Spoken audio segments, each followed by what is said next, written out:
Hello, my darlings! It's Hattie again. I decided that since I have some extra time on my hands, I'd do a few more chapters.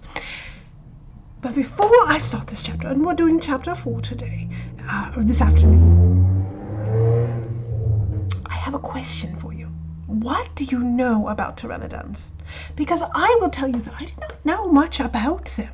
I was not aware that they're found predominantly in the Midwest of the United States. Specifically, they've been found in Kansas, Alabama, Nebraska, Wyoming, and South Dakota. Yes. I found that very, very interesting. And more than that, I did not realize that they're not actually technically dinosaurs. They're actually pterosaurs. And I don't know if you realize this because I'm reading it to you, that a pteranodon and pterosaurs both have a P in the front of their name. Yes, it's a silent P. You don't hear it, but it is there. I find this all very fascinating. And I would love to know more about them, so I think I'm going to look up some more later. What do you think?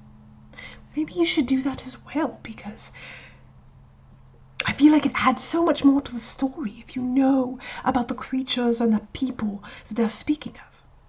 At any rate, let's get back to the story. We're in chapter 4, and this one is titled Henry. Now, I don't know if you'll remember, but earlier in the story, I believe it was in chapter 2, Annie actually mentioned Henry before.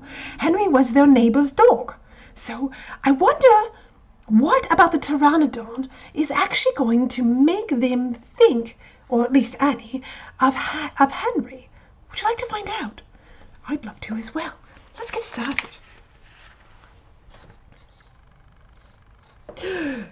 Jack gasped as Annie held out her hand. Oh, brother.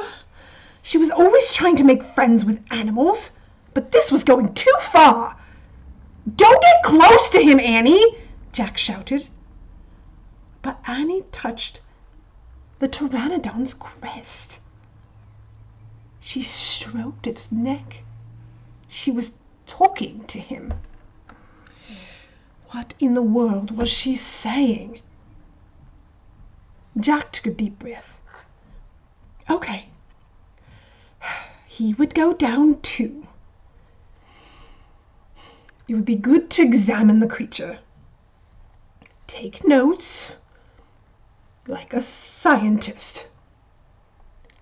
Jack started down the rope ladder. And when he got to the ground,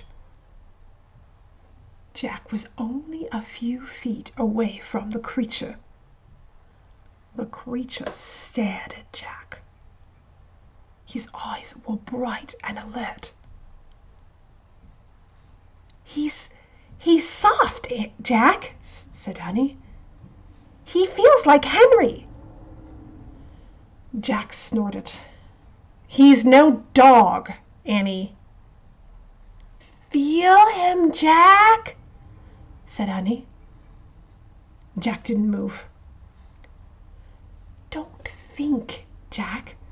Just do it. Jack stepped forward.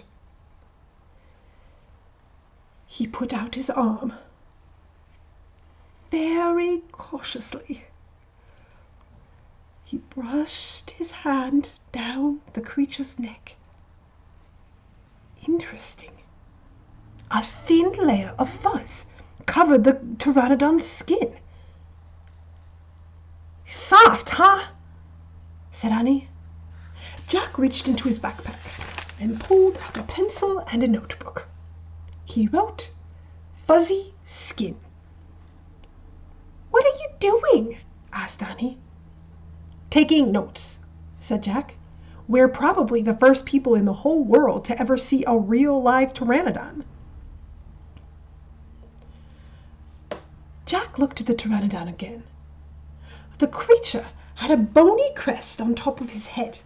The crest was longer than Jack's arm. I wonder how smart he is, Jack said. Oh, very smart, said Annie. Don't count on it, said Jack. His brain's probably no bigger than a bean. No, he's very smart. I can feel it, said Annie. I'm going to call him Henry. Jack wrote in his notebook. Small brain? Jack looked at the creature again. Maybe he's a mutant, he said. The creature tilted its head. Annie laughed. He's no mutant, Jack. Well, what's he doing here then? Where's this place? Said Jack. Annie leaned close to the pteranodon. Do you know where we are, Henry? She asked softly. The creature fixed his eyes on Annie.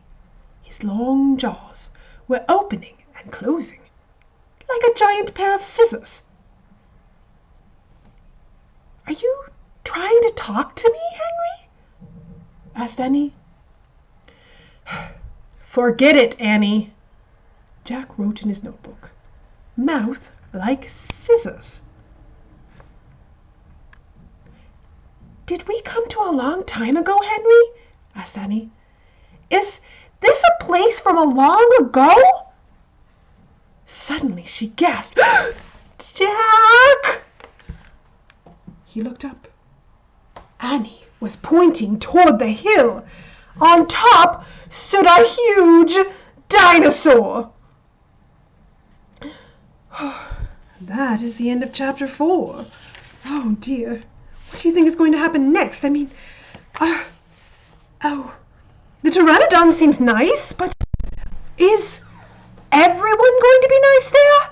I can't imagine so. Until next time, have a good day.